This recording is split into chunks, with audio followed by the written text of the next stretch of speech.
hari ini, pagi ini saya meneruskan karena kalau berbicara mengenai visi ya, itu selalu panjang. Visi nggak bisa cuman ngomong satu kali. Apa itu visi? Kadang orang-orang mengatakan apa visi itu sama dengan cita-cita. Waktu Bapak Ibu kecil punya cita-cita ya. Kayaknya aku mau jadi dokter, aku mau jadi pilot, aku mau jadi astronot. Aku mau, itu waktu kecil semua punya cita-cita. Itu benih. Benih, karena cita-cita itu ciptaan dari anak itu yang ada di image-nya. Karena dia melihat. Bayangkan kalau anak-anak itu ada di pedalaman, dalam keadaan kekurangan. Apakah dia bisa bercita-cita menjadi dokter kalau dia nggak pernah melihat dokter? Apakah dia bisa bercita-cita menjadi pilot kalau nggak mengerti apa itu pesawat terbang? Tapi puji Tuhan, kita hidup di dalam satu negara yang berlimpah, negara Indonesia, yang dimana saya percaya semiskin-miskinnya atau kita nggak punya apa-apa, kita masih melihat ada dokter, melihat ada pesawat, melihat ada orang yang berhasil. Anak-anak kecil tuh melihat dan itu menjadikan dia punya angan-angan, punya cita-cita. Tapi visi adalah hal yang di masa depan yang Tuhan sudah sediakan, ya, yang Tuhan sudah sediakan.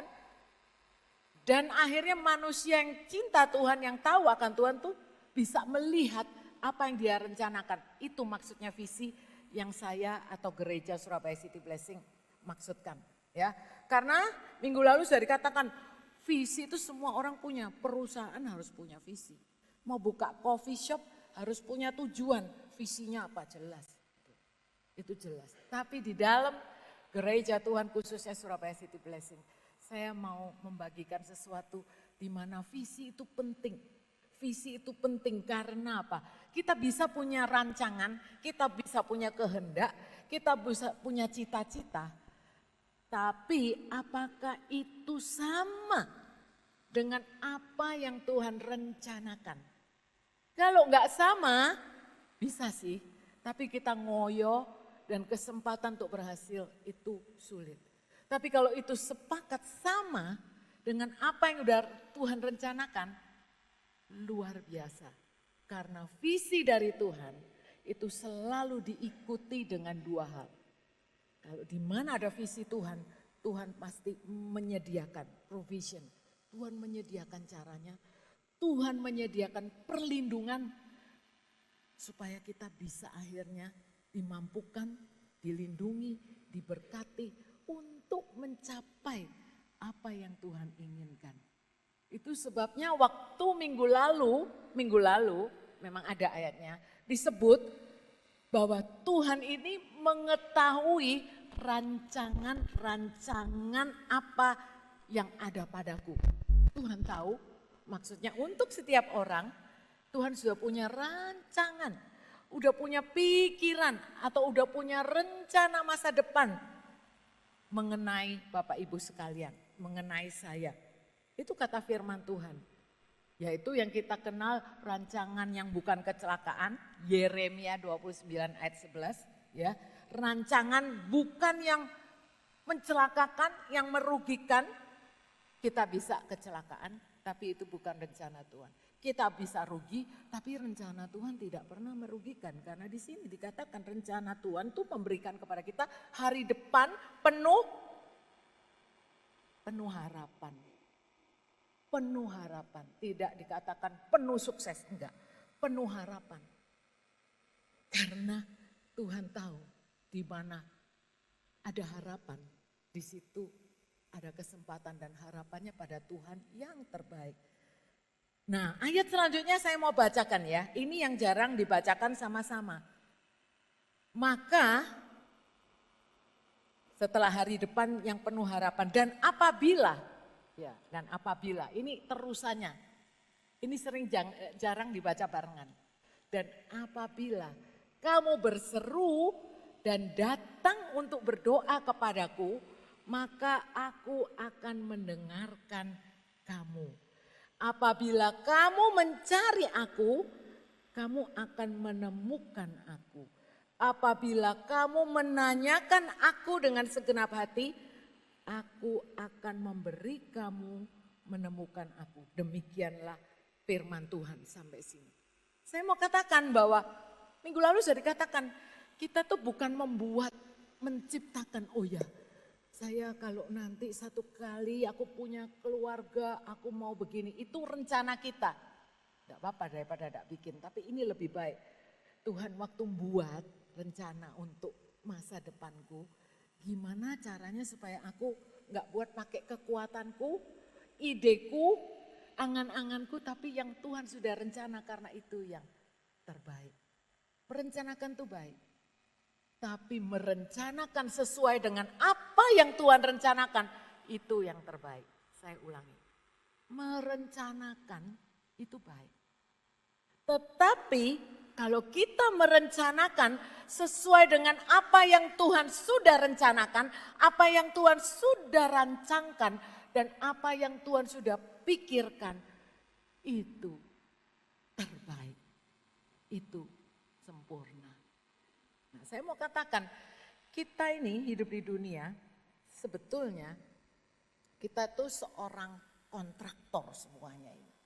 Ya, ini contoh ilustrasi, seorang kontraktor itu membangun rumah, gitu ya, membangun rumah. Tapi yang punya gambar itu, cita-cita, rancangan, rencananya itu yang punya rumah, yang pengennya itu yang dia, oke, aku mau rumahnya 1 lantai, 2 lantai gitu ya. Dan kontraktor itu membangun sesuai dengan keinginan rencananya yang punya tanah, yang punya rumah. Nah kalau kita ini lebih hebat lagi sebetulnya. Tuhan yang memiliki kita. Ini anggap aja, Tuhan ini yang memiliki kita. Tuhan sudah punya blueprint. Orang kalau mau bangun selalu ada gambar itu loh yang ada hitung-hitungannya.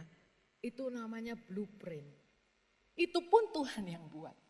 Sehingga sebetulnya kita itu membangun hidup kita dengan apa blueprint yang sudah Tuhan berikan. Luar biasa. Mungkin di sini ada yang berkata, aduh ini firman telat ini karena aku udah tua. Sekali lagi minggu lalu dikatakan tidak pernah terlambat untuk menemukan apa rancangan Tuhan dalam.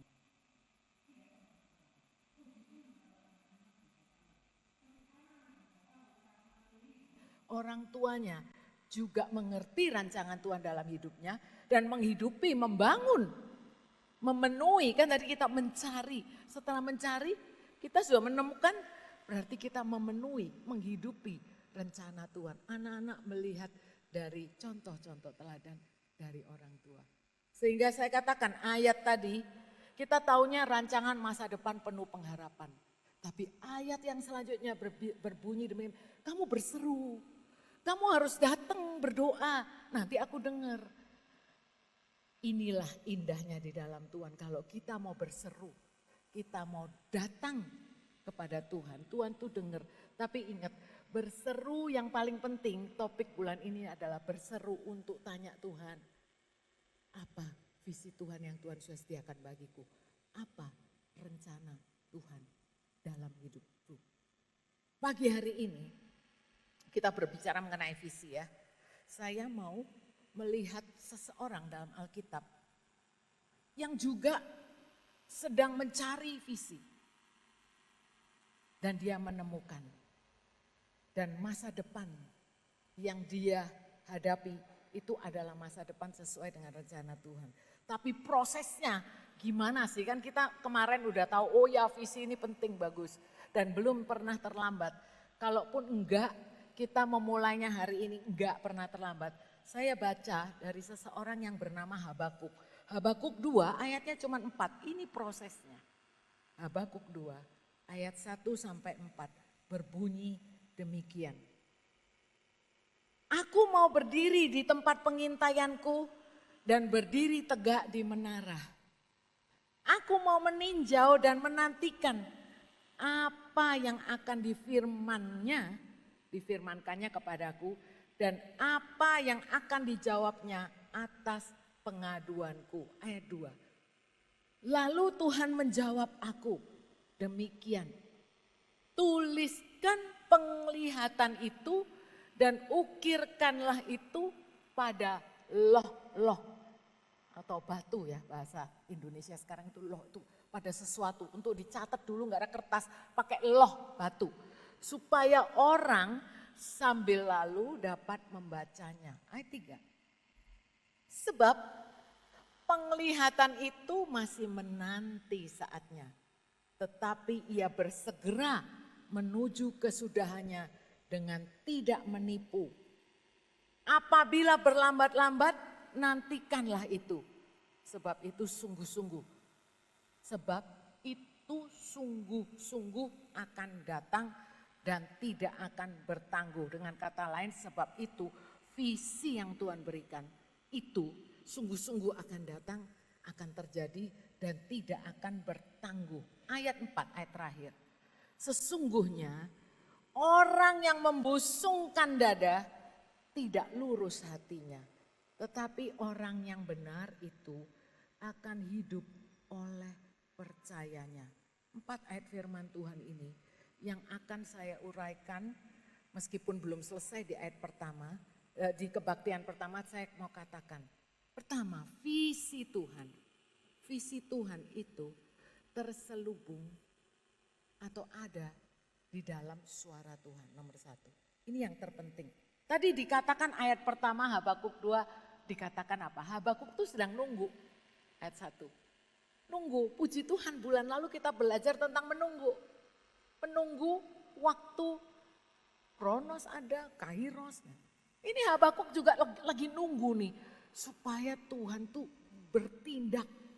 Ya, supaya ada visi yang dia terima dari Tuhan, dia nunggu. Dan sambil nunggu, dia benar-benar punya firman, punya niat untuk nunggu apa yang Tuhan katakan. Ini Tuhan berkata kalau visi dalam bahasa Indonesia disebut penglihatan. Ya, dalam hal ini kalau nanti lihat mana kata visi, gak ada. Karena Habakuk berdoa, dia minta, aduh Tuhan rencananya Tuhan apa. Dengan kata lain seperti yang tadi kita ceritakan, visi Tuhan itu apa sih? Rancangan Tuhan itu apa? Dan saya katakan poin pertama, visi itu nanti datangnya berupa suara Tuhan. Kalau tanya visi Tuhan itu apa? Belum tentu dapatnya dari Tuhan itu gambaran. Tapi yang pasti datangnya dari suara Tuhan. Maka penting hari ini kita udah belajar menanti Tuhan. Berarti yang kita nantikan jawaban Tuhan. Jawaban Tuhan berarti suaranya Tuhan. Hari ini simple aja. Gimana kita mau dengar suara Tuhan? Karena Habakuk ini benar-benar menantikan apa yang difirmankannya kepadanya. Dan dia percaya Tuhan pasti akan kasih visi. Tuhan kasih jawaban, Tuhan kasih nih. Apa yang menjadi pergumulannya, apa yang dia sudah adukan. Ini menjadi satu permintaan dari Habakuk. Aduh Tuhan, apa visi? Nah, gimana caranya? Dan saya bilang, visi itu tidak lepas dari suara Tuhan. Saya tanya, Bapak Ibu, dengar nggak suara Tuhan? Karena meskipun kita pengen menemukan visi, saya bilang katakan visi yang dalam bahasa Indonesia disebut penglihatan akan apa yang Tuhan sudah rancangkan di masa akan datang. Visi itu selalu ngomongnya tentang akan datang. Oleh sebab itu, bagaimana kita bisa tahu apa yang Tuhan sudah rencanakan di masa depan kalau kita itu tidak dengar apa katanya. Oleh sebab itu suara Tuhan itu didengar, perlu didengar. Dan simpel aja, paling tidak ada beberapa cara untuk mendengar suara Tuhan. Tapi ini sangat praktikal dan kembali ke dasarnya cuma 3. Yaitu untuk mendengar suara Tuhan, kita itu perlu dekat sama Tuhan. Tapi sebelumnya, sebelum dekat sama Tuhan, ada syaratnya. Ini saya ulangi karena saya percaya di sini semua udah terima Tuhan. Sudah menjadi anak Tuhan, menjadi dombanya Tuhan. Domba mendengar suara gembalanya. Jadi kalau anak Tuhan bisa dengar suaranya Tuhan. Bayi aja lahir, dia itu bisa membedakan suara mama atau suara orang lain yang bukan mama gitu. Dan puji Tuhan, mama juga bisa, umpamanya ada bayi nangis, dia bisa membedakan ini bayiku karena ada kedekatan. Oleh sebab itu setiap orang yang menerima Tuhan sebagai Tuhan dan Juru Selamat diberi karunia, hadiah, identitas sebagai anak Tuhan. Nah, anak dengar suara bapaknya. Tapi setelah terima Tuhan, apakah kita nomor satu syaratnya? Dekat enggak sama Tuhan? Pernah dengar orang jauh tapi mau ngomong sama kita? Enggak denger kan? Dia teriak-teriak baru kita dengar. Tapi Tuhan enggak pernah teriak-teriak. Kita berteriak, kita berseru. Tapi Tuhan jawabannya tidak pernah teriak-teriak. Tuhan jawabannya selalu lembut. Tuhan enggak kasar. Ya. Tapi dekat dengan Tuhan. Dekat, intim, lebih dekat, lebih dengar kita suaranya. Kalau sekarang kita jauh aja enggak bisa dengar suara manusia apalagi. Tapi kalau Tuhan di dalam roh, kelihatannya jauh, tapi kita dekat secara intim, secara rohani. Yang kedua, Tuhan berbicara melalui firman-Nya, ini udah pasti. Jadi waktu kita tanya, katanya visi Tuhan akan ditemukan. Dan ditemukan saat dia menjawab apa yang kita tanyakan, jawabannya selalu ada di dalam firman. Minggu lalu sudah dikatakan juga, yang kesukaannya adalah Taurat Tuhan. Yang merenungkannya siang dan malam. Kita aja Bapak Ibu, kalau kita enggak makan sehari 2 kali, kurang kenyang, lapar, keroncongan. Rohani kita, jiwa kita tuh perlu diisi dengan firman Tuhan. Firman Tuhan inilah yang menjadi visinya Tuhan. Sekarang tantangannya banyak loh. Karena kita mendengar banyak suara. Banyak masukan. Yang mana kalau cocok dengan firman Tuhan, enggak apa-apa. Tapi banyak hal yang didengar di luar rumah Tuhan itu banyak yang tidak cocok dengan firman Tuhan. Oleh sebab itu nomor 2, firman Tuhan adalah suara Tuhan. Yang ketiga, gimana supaya kita dengar suara Tuhan? Ini sudah firman Tuhan sudah menjadi suara Tuhan. Tapi nomor 3, ini yang sedang dihadapi masyarakat di seluruh dunia. Terlalu banyak suara di dalam dunia ini sehingga bising, ribut.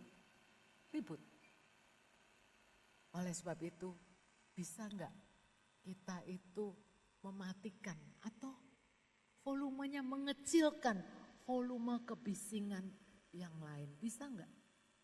Di dalam banyaknya kesibukan, terutama waktu sibuk, kita sibuk banyak bising. Sibuk tenaganya juga repot, tapi suara-suara juga banyak. Yang membuat kita nggak bisa tenang. Makanya mendengar suara Tuhan, kita butuh ketenangan. Karena Tuhan ngomongnya nggak teriak-teriak. Di dalam ketenangan, dia membisikkan sesuatu, dia berkata-kata. Tuhan gak pakai mic, tapi suaranya sangat jelas. Ya, suaranya sangat jelas. Nomor 1, kita intim dengan dia. Untuk dengar suara Tuhan tuh intim. Anak Tuhan, engkau punya akses, Bapak Ibu sekalian. Engkau punya akses untuk mendapatkan sinyal yang paling kuat. Sehingga engkau bisa mendapatkan akses untuk mendengar suara Tuhan. Ngomong soal akses. Karena Bapak Ibu sekarang lebih canggih soal HP, ya kan. Coba nggak punya pulsa, nggak ada itu internet, nggak ada akses. Tapi di dalam Tuhan kita tuh punya akses penuh, unlimited favor. Unlimited mau dengar suara Tuhan kapan saja, di mana saja. Itu bisa karena Tuhan selalu hadir dan dia selalu rindu untuk mendengar, melihat kita mendengar suaranya. Dia rindu untuk anaknya itu datang dan tanya seperti Habakuk. Udah berdiri, terus habis itu meninjau, menantikan. Ini kata yang satu, menantikan. Biasanya kalau kita udah tenang, gak menantikan. Tenang terus kita ngantuk. Tapi tenang, menantikan, menunggu itu. Enggak gampang. Tapi justru menunggu butuh fokus. Oleh sebab itu lebih intim kita dengan Tuhan. Lebih dengar dengan jelas suaranya. Lebih lagi kita baca firman-Nya. Lebih lagi kita ngerti kalau ini bukan kehendak Tuhan. Karena Bapak Ibu, di dalam kehidupan ini meskipun kita udah dengar suara Tuhan, udah tahu firman Tuhan, saat kita menanti visi dari Tuhan atau saat kita menjalani rencana dari Tuhan, itu banyak gangguan. Gangguan bising nomor 1, gangguan juga pikiran kita tiba-tiba kacau, galau, tiba-tiba kita khawatir, tiba-tiba kita takut, tiba-tiba kita benci, tiba-tiba terpikir kita pengen dendam, tiba-tiba sebelum berperang kita sudah kehilangan semangat. Tiba-tiba kita putus asa, itu bisa menimpa semua orang. Oleh sebab itu, tadi kalau kita mau menemukan visi Tuhan, nomor 1 apa? Visi Tuhan ditemukan di dalam suaranya. Kita rindu untuk mendengar suaranya. Amin.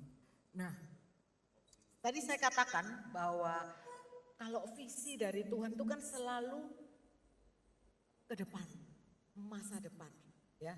Jadi antara masa depan dengan sekarang ini waktunya itu kita tidak tahu kapan.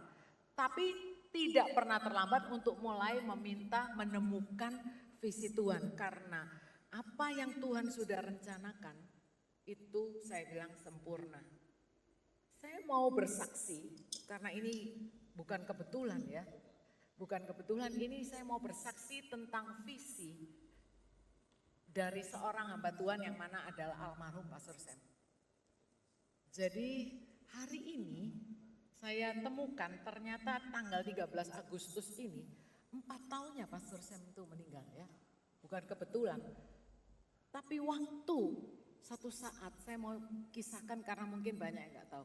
Waktu gedung ini belum ada, kita ini berbakti di timur, daerah timur. Oleh sebab itu oleh sinode dan pimpinan gereja kan berdoa, jangan nyewa terus karena itu dari dulu itu pindah-pindah gedung. Kita itu pernah pakai hotel ini, restoran ini berapa kali ya. Yang paling tahu kayaknya Feni itu ya. Ikutin dari awal. Jadi waktu itu berpindah-pindah tempat belum punya gedung. Sehingga dari timur, kita nyewanya di timur, maka ada sebuah tanah yang dijual yaitu tanah ini. Dan kesaksian ya Bapak Ibu ya, tanah ini dulunya ini ya tanah gak ada apa-apa, Bapak Ibu lihat. Seperti di sebelah, jadi seperti hutan.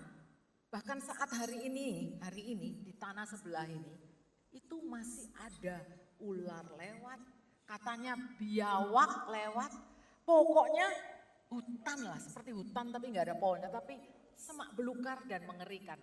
Tapi akhirnya para pemimpin leaders di gereja waktu itu bersepakat, oke, kita mau beli tanah ini untuk dibangun gereja.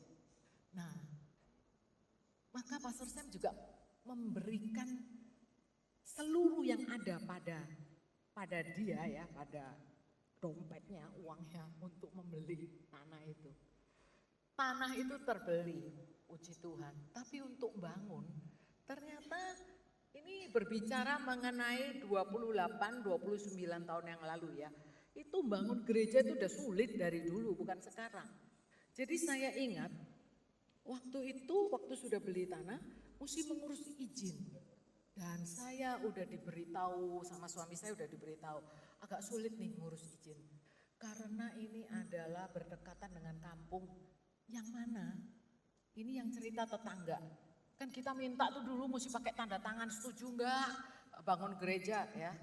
Minta tanda tangan Pastor Sam keliling. Kamu enggak ikut ya Fen ya? Tapi Pastor Sam keliling, saya juga enggak ikut. Saya enggak ikut karena sedang hamil. Tapi tanda tangan tuh didapat sambil dapat laporan Bapak Ibu. Laporannya begini, oh ya enggak apa-apa sih. Mau bangun gereja ya enggak apa-apa, tapi jangan kaget ya. Ini rumah kita sering dilemparin kotoran. Pokoknya wah Pokoknya hal yang jelek tentang masyarakat di kampung di belakang ini dilontarkan kepada suami saya. Tapi saya belajar akhirnya.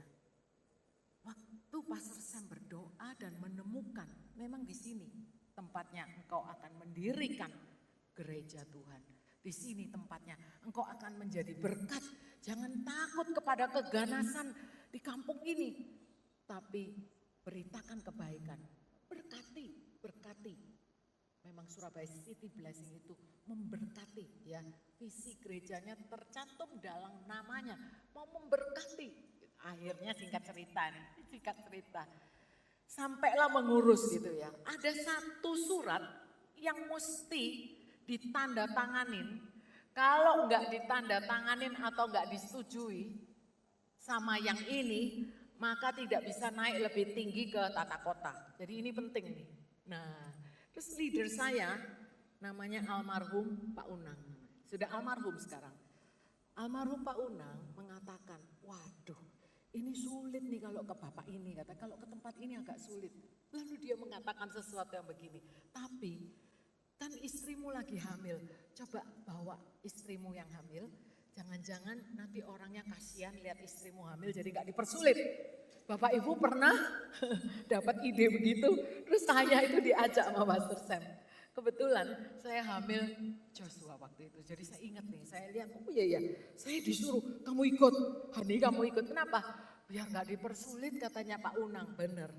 Oke, saya pikir oke lah, karena ini visi dari Tuhan, itu selalu satu paket. Kalau itu visi dari Tuhan, akan datang dengan perlindungan dari Tuhan. Ini nyata perlindungan. Saya hamil, gitu ya, hamil anak kedua. Jadi saya tuh sama Pastor Sam datang nih ketemu orangnya rumahnya di daerah belakang sini. Tapi kita ketemu di kantornya, ya di kantor atau di dalam satu wadah yang bukan rumahnya. Jadi di satu lokasi. Bapak Ibu sekalian, saya waktu mau ketemu orang ini, saya dan Pastor Sam sudah berdoa, Tuhan terima kasih. Karena kita akan bertemu dan ini orang inti supaya saya bisa bawa suratnya ke tata kota. Bapak Ibu sekalian, luar biasa. Kalau itu visi dari Tuhan, Tuhan tuh melindungi dan memang diatur sedemikian rupa akan terjadi. Karena waktu sampai di situ, Pastor Sam tidak kenal. Ternyata Bapak itu adalah yang namanya Pak Imam. Pak Imam Suparji di situ. Pastor Sam tidak kenal. Tapi saya kenal Pak Imam, itu teman papi mami saya. Di I3 di Batu. Jadi Pak Imam gitu, Pak Imam senang sekali ketemu saya dan suami-suami. Dan kita ada puji Tuhan mau bangun gereja. Sehingga Pak Imam salah satu tokoh yang mendukung. Sejak itu wah udah gak apa-apa masuklah ke tata kota. Visi dari Tuhan itu dimulai dari yang gak kelihatan apa-apa. Bapak Ibu sekalian, Bapak Ibu punya visi yang dari Tuhan untuk masa depanmu, yang muda-muda terutama, itu gak kelihatan apa-apa. Tapi rancangannya udah ada. Dan saya percaya rancangan Tuhan untuk gedung ini juga diilhamkan kepada Pastor Sam yang gambar. Dan dulu gak 2 lantai, dulu cuma 1 lantai. Ya sudah dilakukan. Dengar suaranya. Dengar suruh pergi ke situ, jangan takut. Dengar waktu itu enggak punya biaya. Suruh jual mobil waktu itu. Punya mobil 1. Dan mobil itu pun dibeli dengan harga murah dari papa saya. Jadi waktu mau beli, katanya Tuhan itu melindungi dan memberkati. Tapi kadang waktu memberkati pun bukan berarti semuanya tersedia begitu aja. Ketaatan. Kalau udah menemukan ketaatan untuk melakukan menghidupi visi itu penting. Karena waktu kita menjual mobil itu, kan harga kalau dapat beli dari orang tua itu kan harga diskon yang gak kira-kira ya. Ya wis lah kasihan ya diskon.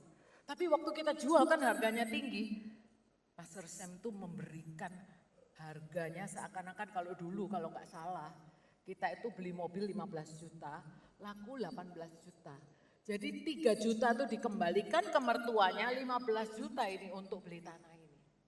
Dan tidak pernah terpikir bahwa kita ini punya visi, tidak terpikir mungkin bagi saya yang baru dalam Tuhan. Mesti berkorban begitu, nggak punya mobil zaman dahulu, udah punya anak, udah hamil lagi yang kedua, terus pelayanan tidak terpikir. Saya waktu itu hidup di dalam keluarga yang selalu punya mobil, jadi nggak terpikir. Tapi siapa yang pernah tahu rancangan Tuhan itu tidak pernah rancangan kecelakaan.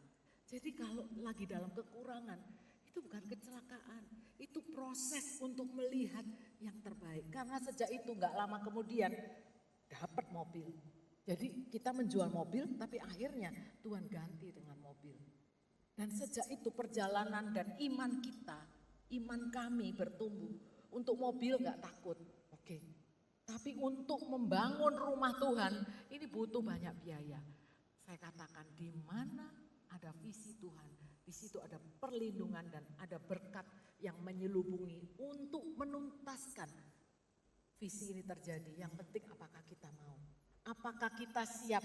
Apakah kita mau menghidupi? Saya berbicara mengenai visi gereja ini karena ini contoh yang ilustrasi dari sebuah bidang tanah yang tidak apa-apa, tidak ada apa-apanya, yang cuma banyak semak belukar, ular dan sebagainya. Bisa menjadi satu bangunan yang indah. Dan bukan cuma bangunannya, karena gereja Tuhan bukan bangunannya, tapi saudara dan saya. Sehingga kalau Pastor Sam hari ini 4 tahun udah gak bersama dengan kita. Tapi dia mewariskan visi yang luar biasa. Yang mana? Visinya Tuhan. Itu yang membuat kita, jemaatnya, pengikutnya, anak didiknya, istrinya, anak-anaknya mengikuti. Karena apa? Ini legacy, ini legacy.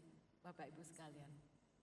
Kalau Bapak Ibu ada di tempat ini, kami mau bukan sekedar datang jadi jemaat dengerin firman, tapi kami mau Bapak Ibu menikmati apa yang kami sudah nikmati sebagai orang-orang yang memulai visi ini. Saya mau benar. Terlalu muluk-muluk, mungkin Bapak Ibu enggak dipanggil untuk membangun gereja, mungkin enggak. Tetapi Bapak Ibu diminta untuk membangun rumah tangga. Ya, bukan gereja mungkin, tapi rumah tangga. Engkau perlu punya visi untuk rumah tanggamu, untuk keluargamu. Di rumah tangga mungkin perlu rumah. Mau kontrakan, mau enggak, terserah. Ya, tapi perlu tempat tinggal. Punya rumah tangga berarti harus punya uang belanja untuk rumah tangga, betul? Punya rumah tangga berarti harus punya biaya. Biaya untuk istri masak, bayar listrik, air dan sebagainya, pulsa, butuh biaya. Dan Tuhan tahu itu, Tuhan tahu. Butuh biaya pendidikan untuk anak-anak, Tuhan tahu. Tapi seringkali kita udah lupa, kita ini mikirin diri sendiri. Ini enggak punya uangnya, enggak cukup uangnya, kita khawatir. Sebetulnya itu egois. Kalau kita enggak punya uang, terus kita putus asa, kita khawatir, sebetulnya kita egois. Masa sih?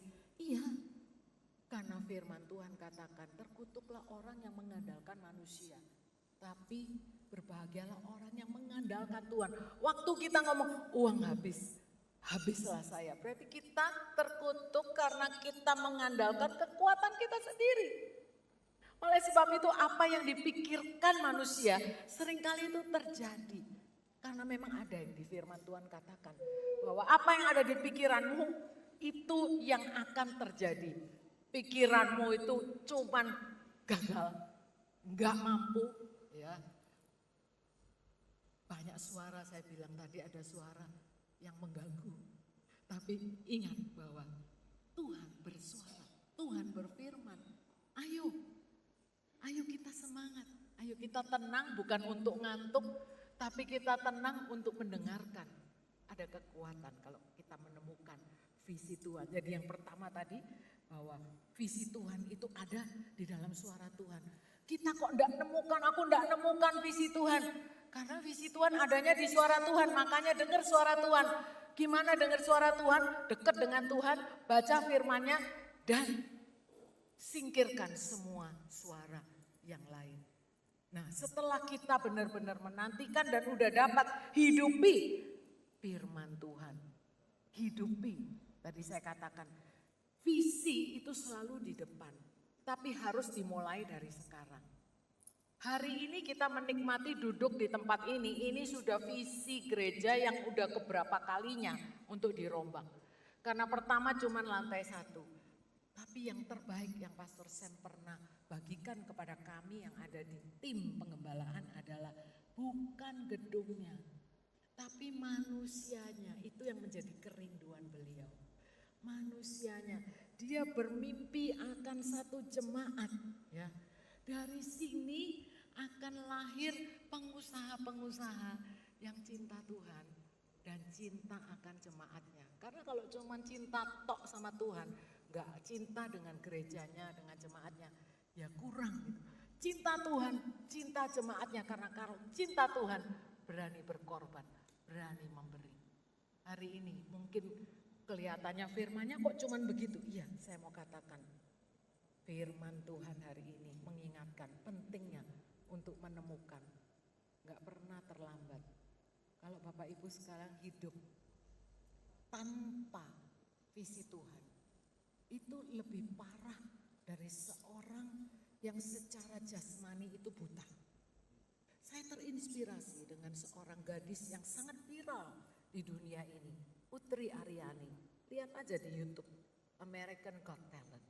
Putri Aryani ini buta, tapi dia itu punya visi.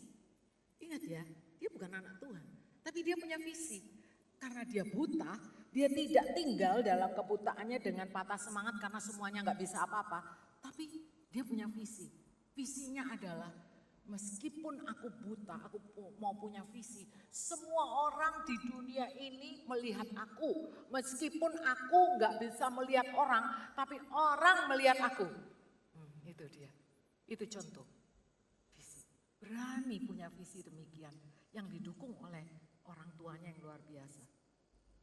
Anak-anak Tuhan, engkau punya Bapak yang luar biasa, yang memberikan dukungan, ya. Mungkin kau enggak punya, kau katakan aku enggak punya keluarga yang mendukung seperti Putri Aryani. Aku enggak punya situasi atau keluarga atau teman, aku sebatang kara. Engkau tidak sebatang kara, karena kalau engkau anak Tuhan, engkau punya Bapa yang baik, yang luar biasa. Temukan visimu dengan cara berdoa. Menemukan dengan cara mencari. Mencari apa? Mencarinya dalam firman Tuhan dan mendengarkan arahannya. Haleluya. Saya minta pemusik untuk kembali maju di depan. Saya katakan bahwa kita melakukan rencana Tuhan. Kita menghidupi rancangan pikiran Tuhan yang luar biasa. Dikatakan bahwa kalau kita ini rindu seperti Habakuk, dia rindu, dia menanti, nanti akan datang juga visinya. Akan datang, tapi waktunya memang bukan waktu kita. Kalau kita nggak mulai sekarang, kita nggak akan melihat. Oleh sebab itu, visi tanpa tindakan tidak berarti. Visi adalah masa depan. Visi ini dimulai dari sekarang. Dan di mana ada visi, itu di mana kita ada kesempatan untuk menemukan dan menghidupi dan bertindak. Amin. Hidup ini adalah kesempatan. Itu lagu favoritnya Pastor Sam. Favoritnya banyak orang itu. Tapi apakah lagu yang menjadi favorit ini juga kita hidupi? Hidup ini kesempatan, oleh sebab itu kesempatan yang belum punya visi temukan. Tapi yang sudah punya visi, hidupi. Tindakanmu melangkah untuk menghidupi visi ini. Amin. Mari kita bangkit berdiri. Nyanyikan lagu ini. Kalau engkau percaya bahwa ya kita perlu visi. Dan kita bisa menemukan visi itu kalau kita dekat sama Tuhan, dengar suaranya, baca firman-Nya, karena kalau enggak baca firman-Nya, baca berita luar, itu visinya dunia. Tapi kita mau, jangan sia-siakan Karena kehidupan ini terbatas. Bapak Ibu hidupnya ada expired. Ya, 4 tahun yang lalu Pastor Sam sudah tidak bersama-sama kita karena udah waktunya untuk meninggalkan tempat ini. Saya nggak tahu, Bapak Ibu sekalian, kita nggak tahu kapan waktunya. Tapi bukankah indah kita mencari, menemukan dan menghidupi, memenuhi visi. Amin. Kita nyanyikan bersama-sama. Hidup ini adalah kesempatan. Hidup ini untuk melayani Tuhan. Jangan sia-siakan waktu yang Tuhan beri. Hidup ini harus jadi berkat. Oh Tuhan, pakailah hidupku. Oh Tuhan, pakailah hidupku. Selagi aku masih kuat. Bila saatnya nanti ku tak berdaya lagi, hidup ini sudah jadi berkat. Lagu ini mengatakan kita itu punya kesempatan untuk menjadi dampak. Jangan pikir saya siapa, engkau bisa menjadi dampak. Mungkin gak banyak orang, bagi satu orang aja engkau berdampak, itu udah luar biasa. Satu orang berdampak, itu luar biasa. Ya, ada seorang anak kecil yang waktu di pinggiran pantai menemukan keong, tapi masih hidup, siput-siput. Jadi dia merasa kasihan kalau udah di tanah nih, di pantai, nanti sebentar lagi diambil orang udah jadi hiasan. Tapi dia melihat masih hidup, lalu dia melemparkannya ke laut. Kenapa? Kok kamu lemparin ke laut, kenapa? Ya, sahabatnya tanya. Iya, supaya siput ini bisa hidup lagi, gitu loh. Kasihan dia mau memberi kesempatan untuk siput ini hidup. Jadi dia ketemukan satu siput, dia lempar. Tapi begitu banyak kan, jadi temannya bilang, ngapain begitu banyak? Ngapain sia-sia kamu? Lalu anak ini menjawab, ya sia-sia. Tapi bagi satu siput atau keong yang saya bantu, itu berdampak bagi satu. Satu aja udah cukup. Saya telah memberikan kehidupan, kesempatan hidup untuk satu siput itu. Aduh, cerita itu sangat saya simpan di hati. Kadang-kadang kita melihat ya, oh aku kok gak seperti dia, aku kok gak seperti ini yang berhasil, aku kok gak seperti orang itu. Gak usah deh, berdampak bagi satu orang. Apakah itu keluargamu, pasanganmu, anakmu, orang tuamu. Engkau memberi dampak, menjadi berkat, kesempatan, punya visi. Karena untuk menjadi berkat pun kau harus punya visi loh. Harus direncanakan, harus lihat. Oke, mari kita berdoa.